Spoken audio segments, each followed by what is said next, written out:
Hello guys! Hello! This is for Virgo. Virgo, welcome dito sa aking channel. Kapalaran 888, welcome! Alamin natin kung anong messages. Ano bang messages? Vibration, gabay, sorry.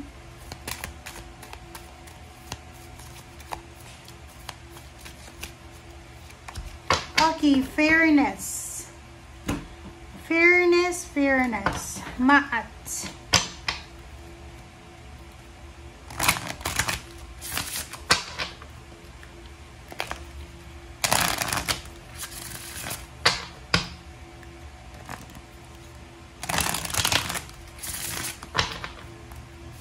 Okay, fairness. Virgo, anumang sitwasyon ang mayroon ka sa ngayon, sinasabi ng first card mo na Maat card na the situation will be handled in a fair and just manner. So, there's a justice. There's a judgment na possible na mangyari sa'yo. So, ano ba ang sitwasyon na mayroon ka sa ngayon? Kasi, kung ano man yan na sitwasyon na pinagdadaanan mo sa ngayon, kung alam mo sa sarili mo na wala kang kasalanan or wala kang malinis yung konsensya mo, hayaan mo ang justice, hayaan mo ang karma, ang gumawa ng paraan para ibigay sa iyo yung fairness.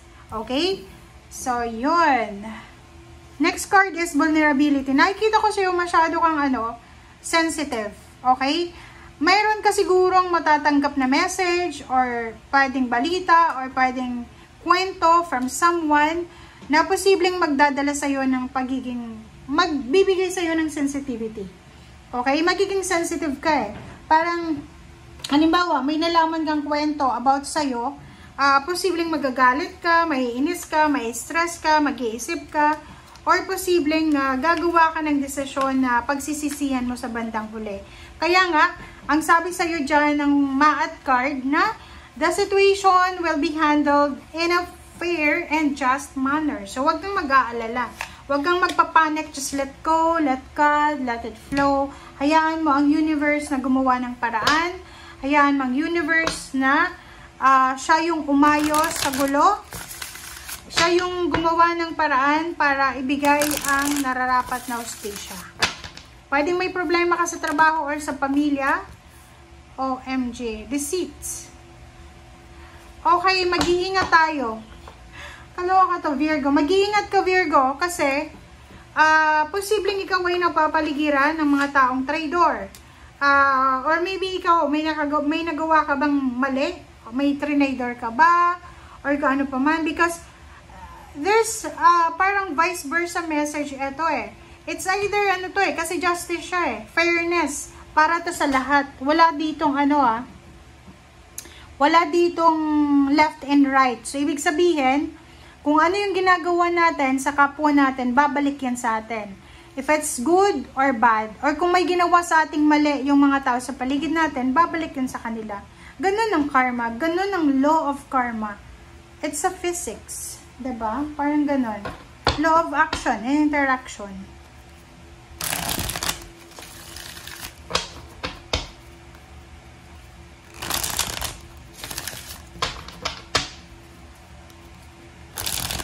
Okay, mag-iingat ka. Kasi dito sa barang to, once na may trinador tayo, siguraduhin natin na talagang may magta-tridor din sa atin. Kaya nga napaka-importante yung honesty eh. Napaka-importante yung pagiging humble, pagiging honest, pagiging totoo. Kasi yun eh, bumabalik talaga yun eh. Pag mayroon tayong trinador, asahan mo yan na may magta-tridor din sa'yo. Kung trinador ka, asahan mo yung trinador sa'yo ay posibleng or may nanloko sa'yo, yung nanloko sa'yo ay posibleng may manloloko din sa kanya. Okay. 6 of Wands, 8 of Cups, the Empress, the Chariot, and 2 of Wands.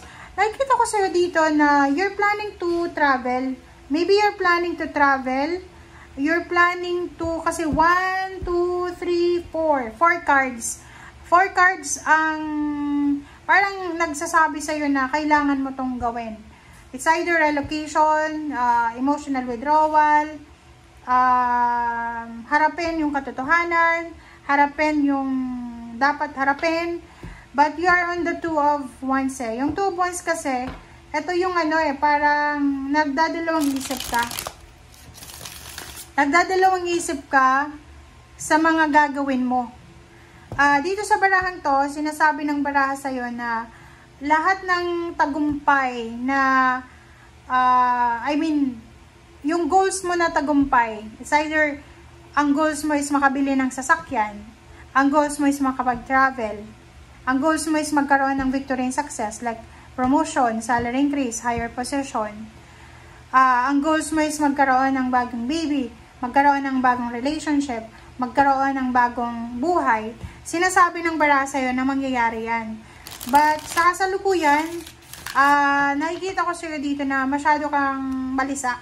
So, wala kang focus ngayon. Ang dami-dami mong gustong gawin eh, 'di ba? Napakarami mong gustong gawin. Tingnan mo yung mga gusto mong gawin. Okay? Merong gustong bumili ng sasakyan, gustong mag-travel, gustong humingi ng tawad, gustong makipagbate, gustong umalis, gustong makatanggap ng promotion, gustong makatanggap ng appreciation, and nandito ka sa 2 of Wands, balisa ka. 3 of Wands, nakikita ko sa'yo dito na you're waiting for a judgment, a decision making, so hindi ka pa nakakapag-desisyon. Hindi ko alam kung ano itong pinagdidesisyonan mo, is either gusto mong magpatayo ng bahay, gusto mong mag-asawa, gusto mong mag-travel, ano bang desisyon yan? Gusto mong magpakasal? Kasi ang sinasabi ng baraha sa'yo dito, na hindi ka pa sigurado, nag-aantay ka pa. Sinasabi ng baraha sa'yo dito na napakabigat ng desisyon, or napakabigat ng pasanin mo sa buhay. Napakabigat ng pinapasan mong baggages. Napakabigat. Sobrang bigat. Sinasabi ng baraha sa'yo dito na possible na single ka, single Virgo. Meron ditong water sign, Pisces, Scorpion, Cancer na nag-aalay sa'yo ng love life. Kung babae ka, may nagkakagusto sa'yo. Ino-offeran ka ng kasal, ino-offeran ka ng commitment, pero ikaw, ang sinasabi mo, marami ka pang obligations. Either breadwinner ka, or mataas yung expectation sa'yo ng family mo. Nakikita ko sa'yo dito na medyo natatakot ka, kaya hindi ka nakakapag-desisyon. May kinakatakutan ka eh. Ang dami-dami mong obligations eh. Siguro may kailangan kang bayaran, may kailangan kang ayusin, may kailangan kang paggastusan, breadwinner ka ba? So, nakikita natin dito yung Virgo na sobra-sobra siyang dedicated sa kanyang trabaho, natatakot siya na mawala ng trabaho, natatakot siyang mag-asawa agad, natatakot siyang magkaroon ng anak agad, kasi ang focus niya is yung stability ng family. Gusto yung mayroon agad siya na, bago siya mag-asawa, bago siya magkaroon ng anak, dapat mayroon siyang mataas na posisyon sa trabaho, malaking sweldo, may bahay, may lupa, may negosyo, parang ganun. So, you're aiming for perfection,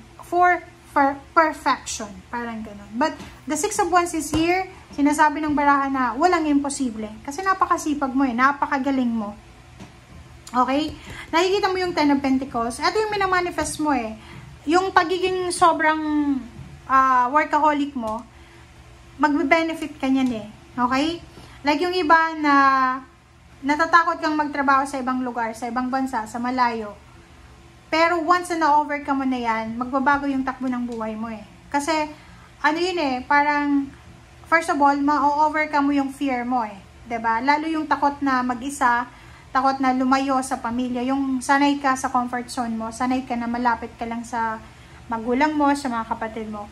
And once na nakalabas ka sa comfort zone mo, nakapag-decide ka na, kailangan ko ng freedom, kailangan ko nang magsimula, doon papasok yung transformation sa buhay mo. Kasi maraming opportunities ka na makikita sa labas ng comfort zone mo. Doon sa mga single, na naghahanap ng mayaman na manliligaw, mayaman na asawa, sinasabi ng baraha sa inyo dito na wag mong hanapin. Hayaan mo ang Panginoon, hayaan mo ang universe na ibigay sa'yo kung ano yung deserve mo na love life. Sa trabaho, ganun din eh.